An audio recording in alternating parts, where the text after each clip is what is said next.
Have anything.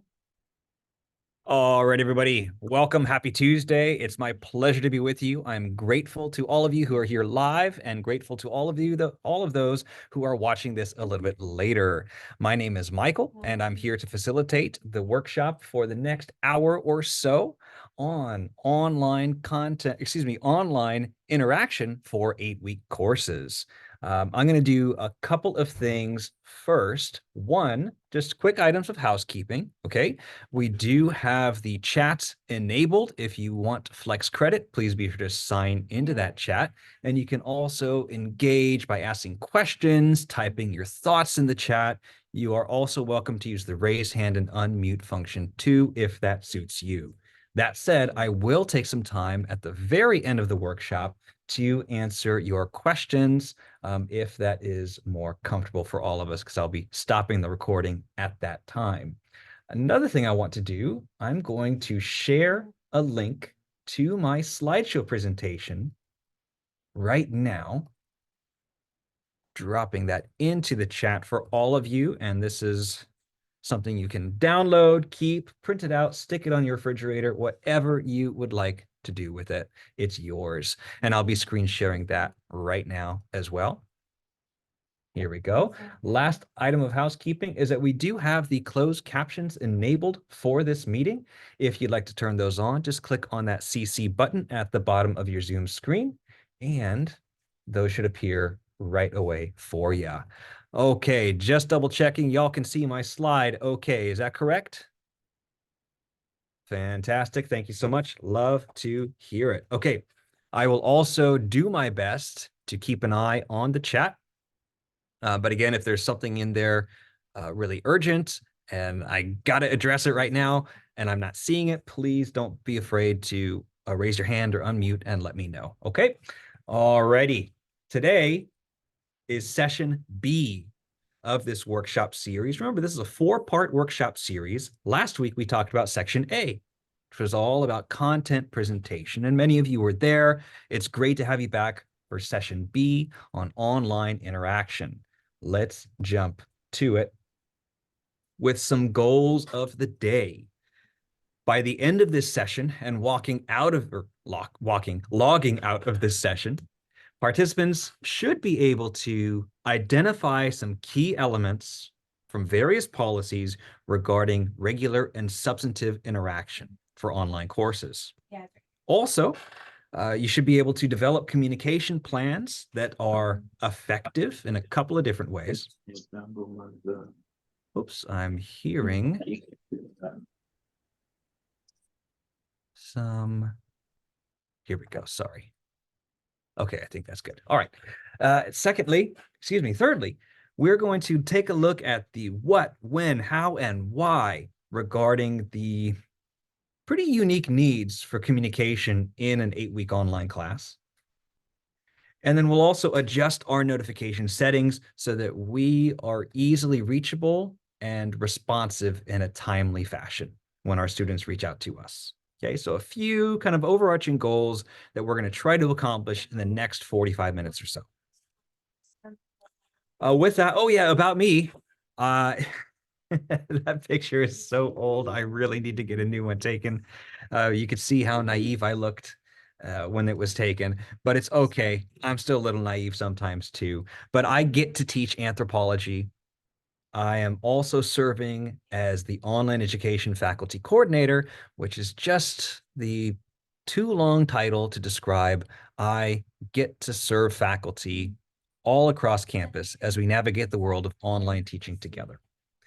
I've been teaching online for over 10 years in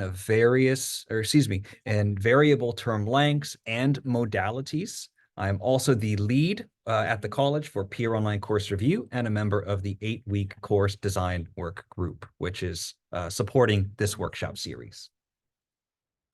Okay, let me give you some context very briefly of what this is and what's going on, right? So kind of the big question is why 8-week? Okay, so if you haven't heard, you can see my first bullet point here. Starting in fall of 24, this coming fall, the college will have approximately 30% of all classes offered in an 8-week term length. Now, that is a substantial increase from previous semesters. And you see the subsequent points on this slide providing some rationale of how this can be helpful. Okay, we see that these 8-week courses have been serving certain departments and programs already. Particularly with the third bullet point, some student populations are experiencing quite a substantial increase in course success when we shorten the term length. And then, of course, finally, the fourth point of indirect matriculants, which, by the way, I didn't know what that was until about a year ago. But those are folks who come to us not straight out of high school. Okay, so they're returning students. Maybe they haven't been in school for 15 years and they're back to us at Long Beach City College. But they often favor those compressed courses due to other obligations like family or work. So we want to meet them where they are. It's good.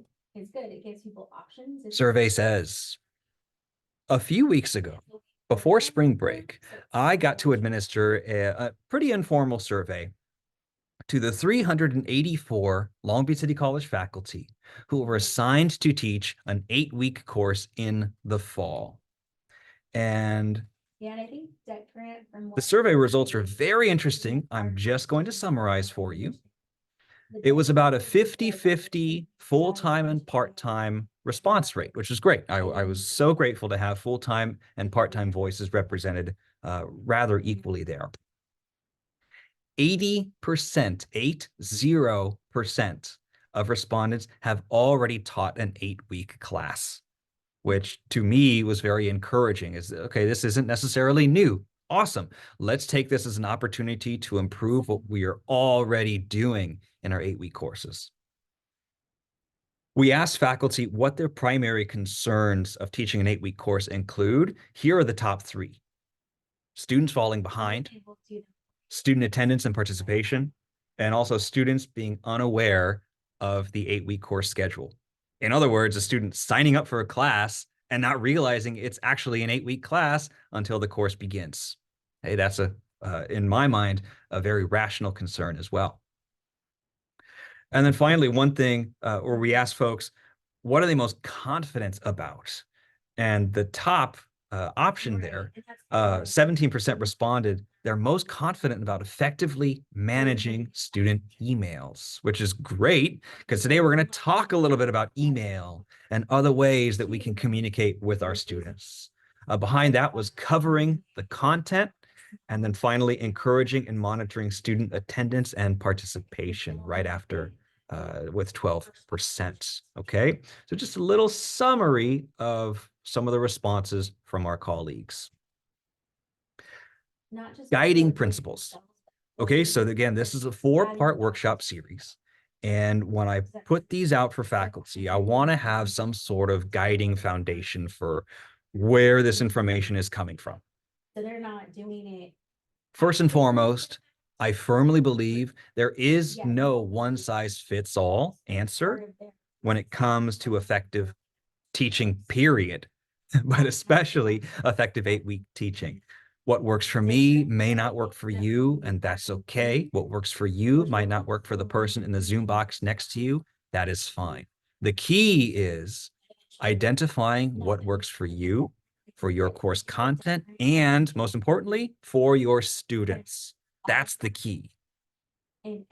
Secondly, when it comes to online outreach, which, by the way, regardless of modality, face-to-face, online, hybrid, whatever, regardless of modality, our outreach is going to primarily happen through Canvas online. And so we're taking the approach in this workshop that it should be proactive and warmly intrusive. And I'm going to talk a little bit more about that as we go through the presentation of what that can look like. Also, guiding principle is also a policy with Title V of Education Code and the ACCJC, which that's the accrediting commission of California junior colleges. And they're the ones who make sure that we are an accredited institution and that our classes count. So it's pretty important that we listen to them. And then finally, the California Virtual Campus, abbreviated to the CVC OEI, which gives us a useful framework, which again, if you've been in any workshop with me, you know that quite well by now. So let's get just a survey, just a brief overview of what these guiding principles are all about. This is a little bit more text than I usually like to put on a single slide, but I wanted to copy and paste it from our accrediting agency just to cover all of our bases. What this is talking about is something called regular and substantive interaction. Oh, are we getting some background noise? Let me see if I can take care of that.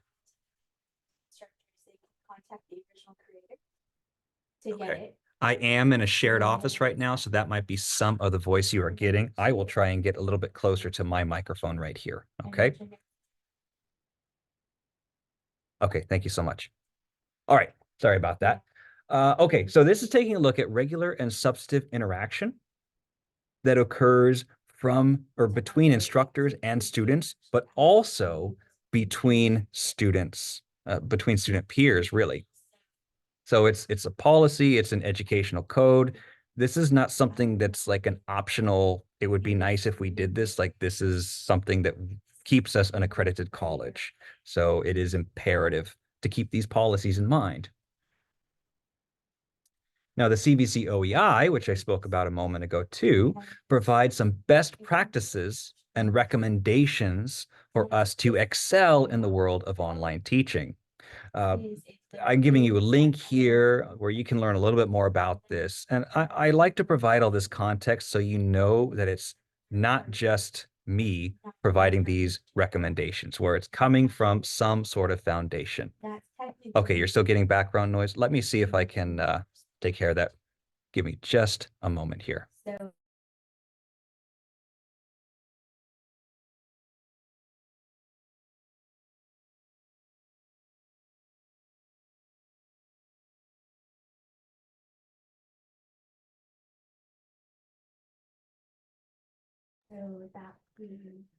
Okay, I'm back. Thank you so much. It's a shared office space, so want to be considerate of other people working too. Okay. All right. So again, more CVC OEI. In the course design rubric from the CVC OEI, there are 4 main sections. And by the way, this is what structures this 4-part workshop series. The first one is content presentation. And that was last week's presentation on how do we teach? Really, what do we do in the online space? Second is interaction, whereas how do we communicate with students? That's going to be our focus today. What is most appropriate? What is most effective in an 8-week course? Next up is the assessments. That's going to be next week. How do we measure learning?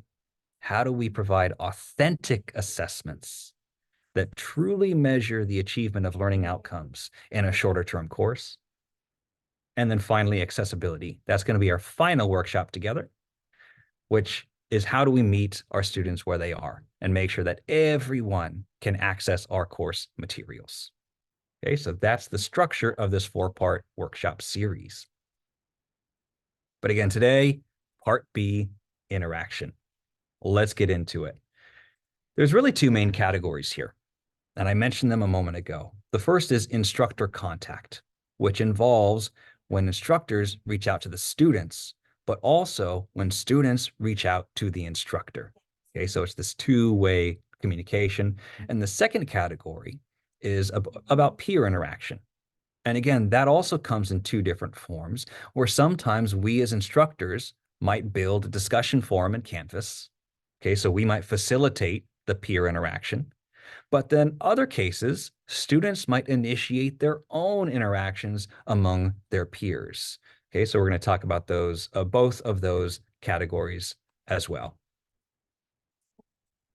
First step, reaching out. We're going to talk about the how, the when, the what, and the why when it comes to reaching out.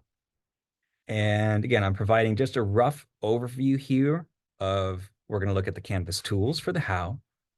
We're going to look at the timeline for reaching out with the when. We're going to look at the what of what sort of things we could be saying. And then finally, the why of what impact it can have on our students.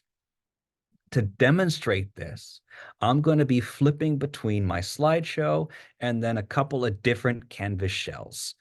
If you've been in my workshops before, you've heard this already, but I'm going to say it again anyway. Whenever I show my Canvas shells to other faculty, I always tell them, you do not have to do things the way that I do. I'm here to give you examples of what these practices can look like in an online course. But how you do them may look different, and that's okay. That said, you are welcome to borrow anything that you see and that you like. It's yours. You can straight up copy and paste it. I will give it to you. Okay, I always like to preface with that statement because it's not going to be one size fits all. Okay, I really, really believe that. So here's what we're going to do. Okay, look, I usually don't like to use tables in a slideshow presentation, but here it's actually going to make a lot of sense as it comes together. Again, I've got the same 4 categories: the how, the when, the what, and the why when it comes to online communication. I'm going to fill in each row as you go. And again, I already dropped the link to the slideshow in the chat.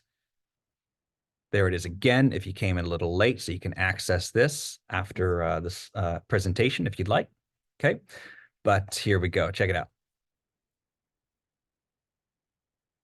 First row, email, simple email.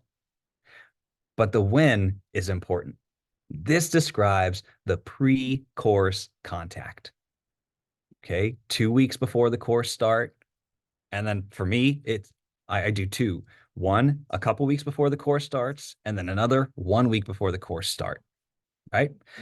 Because when we create a Canvas announcement, our students cannot see it until the Canvas shell is published. So email is the best way to reach out before the course start date. And for us teaching in fall, an 8-week course, this is going to look like mid to late August to begin that outreach to our students in this way. And what do? Well, we welcome students to the class, we provide the syllabus, and we emphasize and remind them of the 8-week course length. That might want to be the first line or 2 in this email. By the way, here's the course start, here's the course end. It is only 8 weeks long. And then why? Well, honestly, this is our chance to make a good first impression. Especially for those of us teaching an asynchronous course, we may never meet our students face to face. An email in the summertime may be our chance to start our students off on the right foot. So we want to do that as strategically as possible. And let me show you something here too. If you don't know, we access student emails through the Viking student system. Okay, we click on our rosters and then we click on the class section, and then you'll see a list of names and student emails and even phone numbers. Okay, and I'm not going to show it because this is being recorded and posted on YouTube and there's student information there. So I'm going to pause there. But what I am going to do is show you a really helpful help guide and drop it in the chat too on how you can notify your students. Because if you click, and I'm making it quite large, if you click this little blue button, you get all the students' emails in a nice little box separated by a semicolon. Now, how is that helpful? Well, it helps us because when we write an email,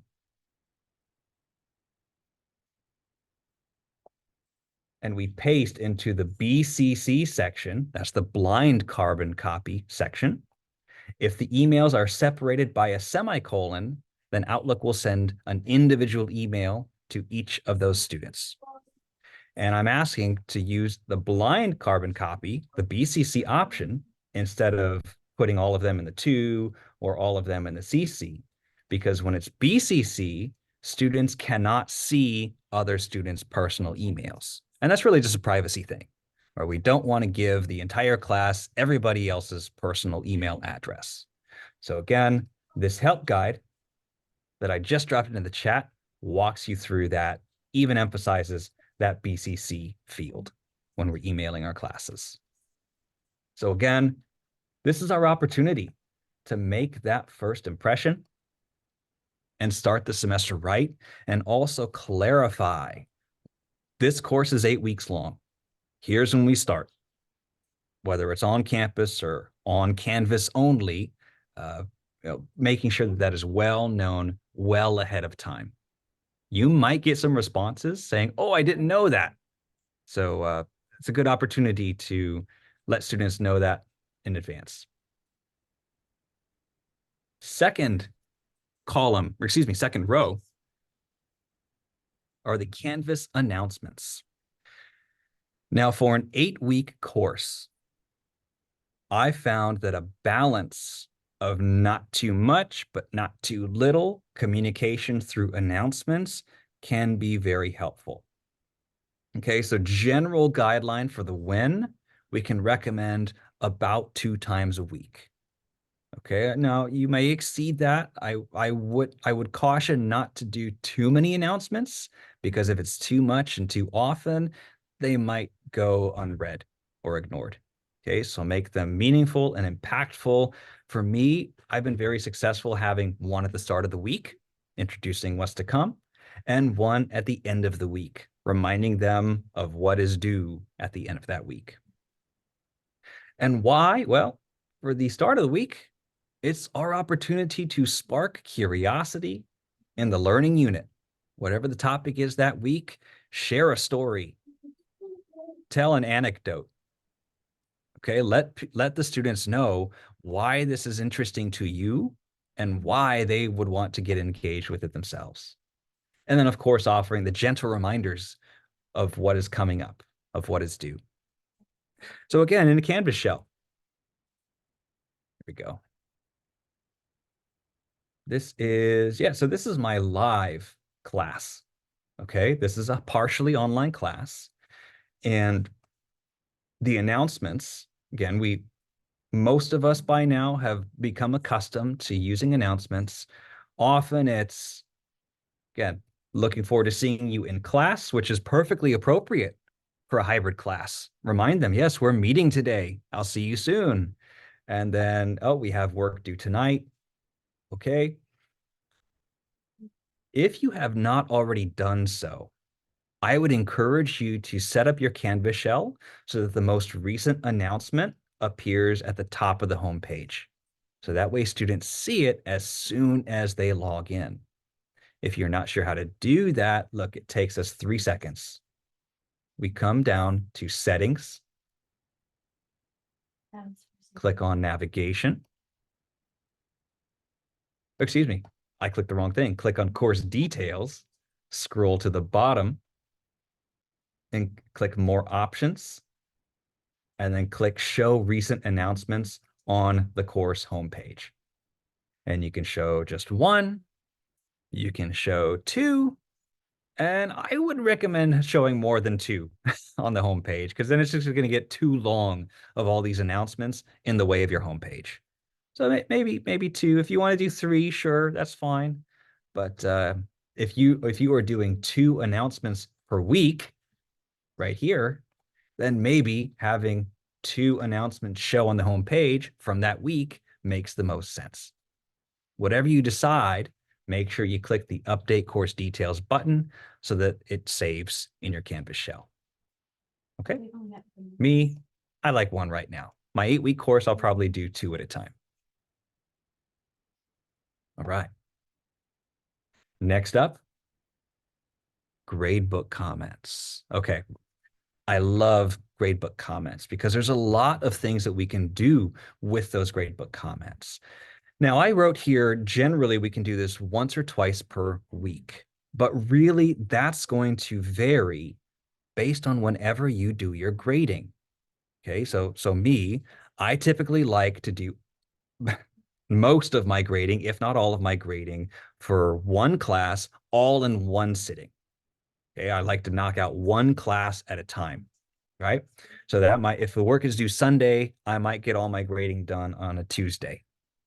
When I'm doing that, I try to give feedback comments on most, if not all items, so that students are supported and get feedback on what they're doing well and what they could improve upon. Now look at this. I'm going to show you, this is a course that's open to faculty, and it's actually just faculty in here. So there's no student privacy issues when I demonstrate this. But when I click on the grade book in my course navigation, right? There's a lot we can look at. And again, here are some faculty names. Some of you might even be here. Yeah, I see Maureen. Hi, Maureen. You got an 8 out of 10. Congratulations. We can make gradebook comments in a couple of different ways. For example, okay, if I know, I'm going to delete this, Maureen, sorry. If I know that Maureen submitted something, I can click on it. I can click on this button to see a little bit more. And I could leave a comment here on the right. Okay, you can do a thumbs up if you really want to. You can enter your grade here. That's fine. Now, my preferred method, and the one I use most frequently, is when I click these, it's rather small. When I hover over the assignment column, see these 3 dots, which opens various options, and I click on SpeedGrader. This is how I do 99% of my grading within the SpeedGrader. If you're not currently using it and you want to learn more, I believe the OLET team has some workshops on how to use the SpeedGrader so that you can streamline your grading process. Okay. And what you'll see here, and there's no submissions because this isn't a real class, but you'll see the student name. Okay. You can use the arrows to navigate to another student. I'm going to pick on Maureen because Maureen's here. And you will see the submission on the left-hand side here. Now, again, you can read their submission, you can give them a grade, and then you can also leave assignment comments here. When you make an assignment comment, the students should receive a notification to it. They can also make an assignment comment, which will appear right here. I can say, hello, click on submit. And then Maureen, you will probably get an email in just a moment alerting you to my assignment comment. Okay, and then you can reply and it will appear right here. So we can have a whole dialogue right here within the SpeedGrader. You can also submit audio recordings. It seems like that's a speech to text button where I can talk. Let's see if it works while I'm on Zoom. Testing 1, 2, 3. Is this thing even understanding what I'm trying to say? Look at that. That's a time saver if you haven't tried it already. You can talk and dictate your feedback. And of course, always go back and check, make sure your punctuation's there, right? One thing I do sometimes is I will record. I'll record myself giving a video response, or sometimes I'll turn off the camera and just do an audio recording for quick feedback too on the student work. Yeah, so there's all sorts of things you can do. Have a little conversation here in the grade book. Do not be surprised when a student, I'm going to go to the assignment itself. When a student submits an assignment,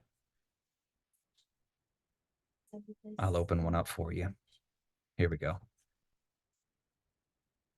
I'm entering student view. Okay, so when the student starts the assignment, and let's say they upload their file, right here, a lot of students like to make a submission comment here.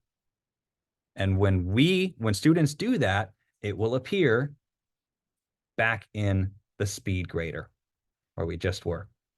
Okay, so it'll appear as an assignment comment right below. So we can respond to those the same way.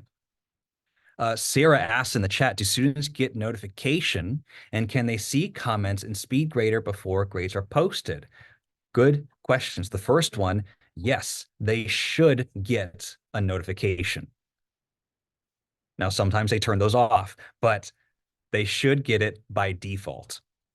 Now, secondly, in SpeedGrader, no, they will not see the comments until we post the grades. You might have noticed, Sarah, and I think I can zoom in here. Yeah, see up here? See how there's the little eye icon has a slash through it? That means that my grades don't post until I click that button. I just click on post grades, and then all the grades and all the comments reveal themselves to the students within the gradebook. I don't do that all the time. In fact, I'll talk a little bit more about it next week in the assessment workshop, but sometimes I do it if I know something's going to take me a long time to grade, and I want everyone to get their score at the same time. Excellent. So if you're not already using gradebook comments, I strongly urge you, I'll tell you, that is, I use that weekly, multiple times a week, and my students do too. They become very accustomed to just having a full-on conversation in the gradebook comments. Okay, so check it out, especially for your 8-week course. Next up, message students who in the gradebook. I love this tool. It's so good. Again, this is something I use 1 to 2 times per week in an 8-week course. Every time I grade something, this is my general rule. Anytime I grade something, I will typically utilize this function. So here's the deal. Sometimes students miss stuff, whether it's 16 weeks, 8 weeks, or 5 weeks. Sometimes they don't finish all their work in time. Fair enough. But rather than getting in, what's their email or the Canvas inbox or a gradebook comment, we can save ourselves a little bit of time. This is important, especially in an 8-week course when we may have a lot to grade in a shorter time period. I'm all about saving time when the tools allow us to do so. So look, here is the gradebook full of faculty again. Okay, I don't think I have any actual submissions in here. Otherwise, I'd try one of those, but that's okay. So look, earlier I showed you, I'll zoom in, hover over the assignment column, and 3 vertical dots appear. In fact, this one's easier to see right there. Okay, so let's say this is my little quiz, and I click on the 3 dots, and I click on message students who, and a box appears. Usually, what I do is for students who have not yet submitted, implying they didn't turn anything in or they didn't complete this quiz. And in this case, well, it's 80 people because that's everybody, all the teachers, all the faculty in this Canvas shell. And you can even show all recipients. And I check this too, okay? Because sometimes I check the list and I say, oh, you know what? Megan already talked to me, so I'm not going to send this to her again. So you can remove people if they don't need to get. I'm going to remove Ed because Ed already let me know what was going on. You're good, Ed. Okay, you'll take it late. And then we come on down. I usually like to change the subject, and my message typically begins with, oops. It's not typing right now. I'm having a delay when I'm typing. Are you okay? Or I hope you are doing well. Or is everything all right? I notice you didn't submit your work. And I like that approach because it emphasizes that, we care about our students as people before we care about, their submission. Like, hey, you doing all right? Okay, I noticed you missed the work. Do you want a chance to resubmit it or submit it at all a little bit late? And again, that takes a little bit of a look at what your existing late policy is. And we'll talk more about this next week with assessment workshop, but we might need to re-examine our existing late policy, especially in an 8-week course, because things come up real quick. And in an 8-week course, there's not a lot of time for students to fall behind. So I love that tool. And again, I didn't click it, but I'm going to click, or I'm not going to click on send, because then it's going to go to 78 confused faculty members asking why they are okay, or if they are okay. But you send it, automatic email goes to their Canvas inbox, which is right here in the global navigation. And you'll even see, oh, I'm still in student view. You'll even see the inbox message in your sent. And I moved the tape, or I moved this window over because I have student messages on the left-hand side. Want to maintain that privacy. Okay.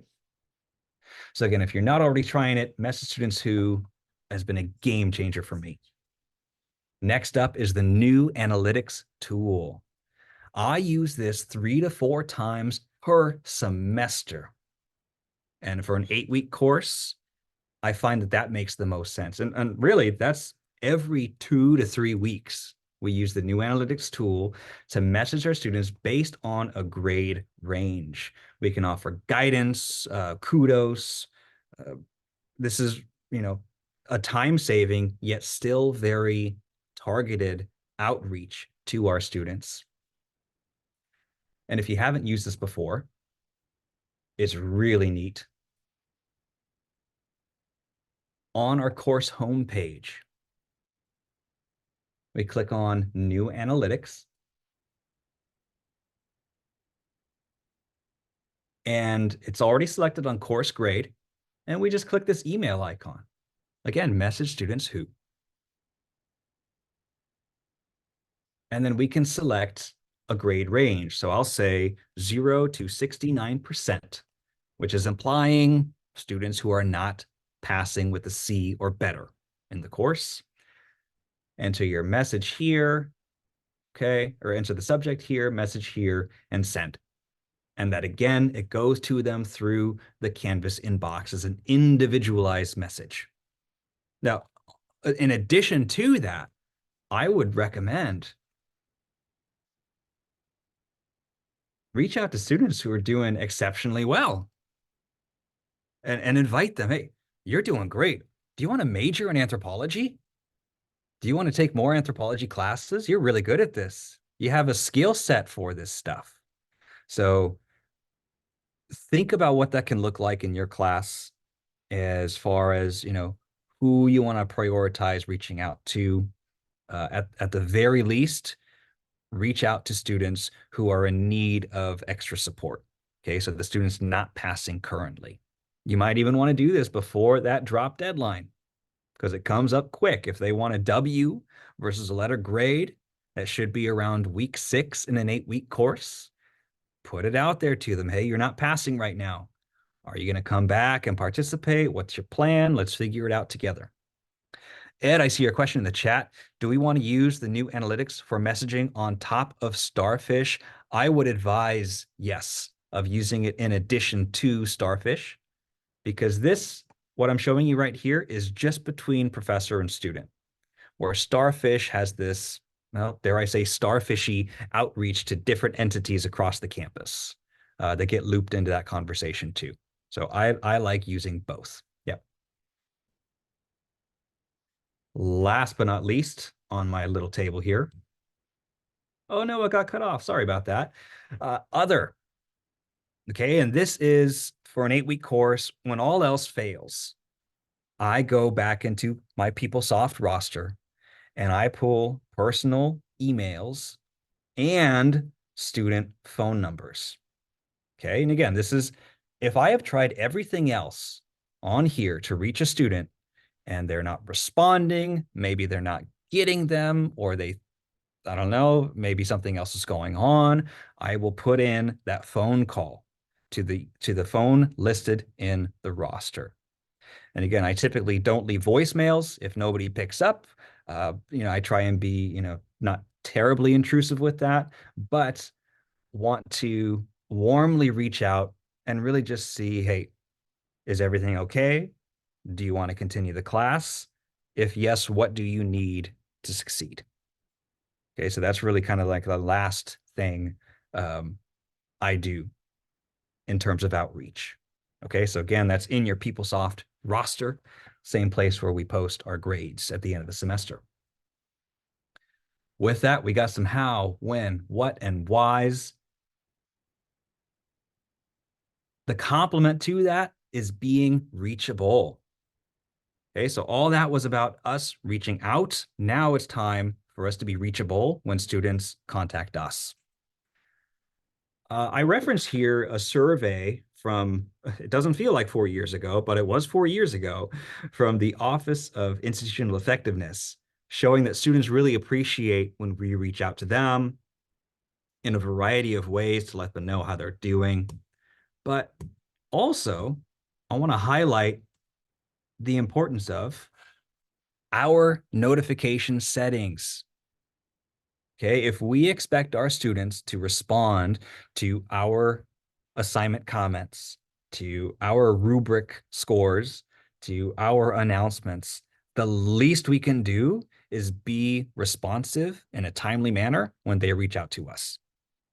And I found out very early on in 2020, when COVID was still rather relatively fresh, that a lot of students were reaching out and not hearing anything back. But it wasn't anybody's fault besides the technology not being turned on correctly. Let me show you. In Canvas,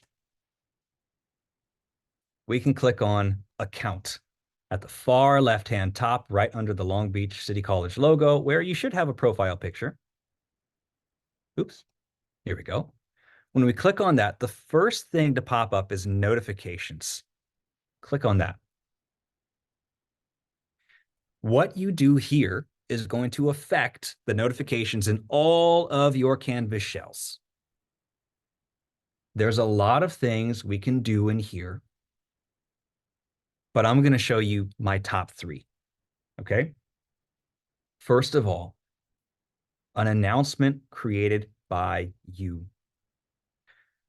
When you create an announcement, students are typically able to reply to those announcements. And sometimes they do. Sometimes they'll ask a question based on whatever you put in that announcement. Here, we come over and click the notification, and you can select 4 options. For this one, I want to be notified immediately.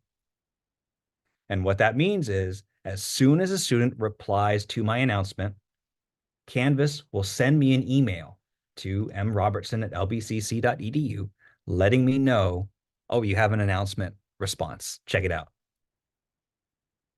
That's the first one.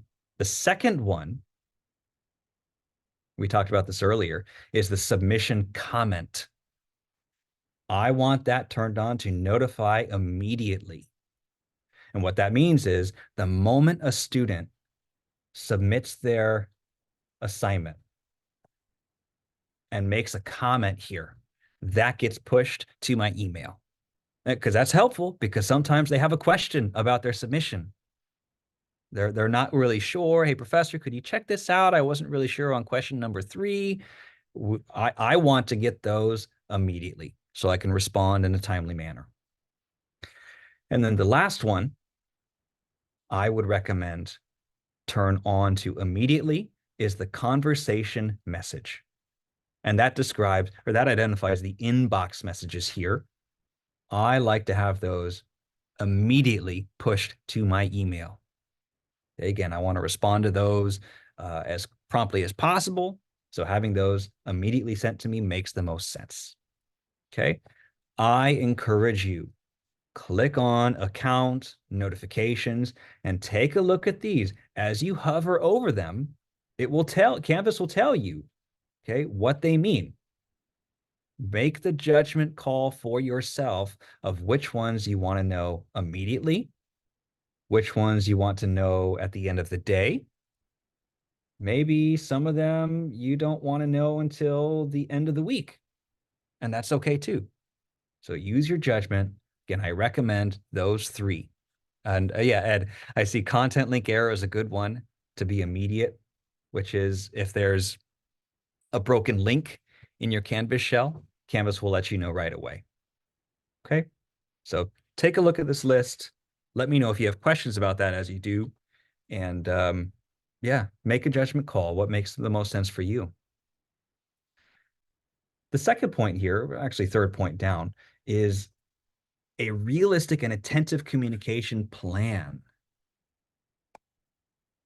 In my classes, and I'm losing track of my Canvas shells. Here we go.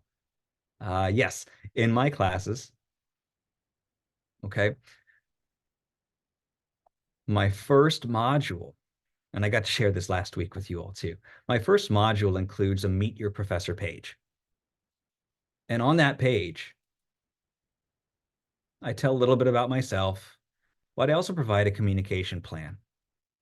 Yeah, so students know how to reach me and when they can expect to hear back from me and what they should do if they don't hear back from me. And me personally, I'm not saying anyone has to do this, but me personally, I also have a Google Voice telephone number. This is not my personal phone number. Otherwise, I wouldn't be recording it right now. But that allows me to text or call with students and them to text or call me at this Google Voice phone number. If you have a Gmail account, you can literally just check out Google Voice and you will have a phone number associated with your Gmail account if you want to learn more about that. Okay? So realistic communication plan that we can adhere to, and that's the key. Okay, I'm not saying you have to respond within 24 hours. That's what I hold myself to. Between 24 to 48 hours for an 8-week course, I think that's perfectly reasonable. For an 8-week course, if students don't hear back from us, within, when we're getting close to 3 days or exceeding that 3 days, they start to worry. Am I ever going to hear back from my professor? Right? I really need some help here. Okay, so keep that in mind on what's realistic. Let's see. Yes. Peer interaction. So we talked about this earlier a little bit on the student-initiated interaction with peers. We can facilitate that as instructors in a couple of ways. The first way is developing discussion forums in our course that are linked to some outcomes and objectives, right? So these are substantive discussions. It's not just, hi, how are you? I like long walks on the beach. It's talking about something that they are learning in the course.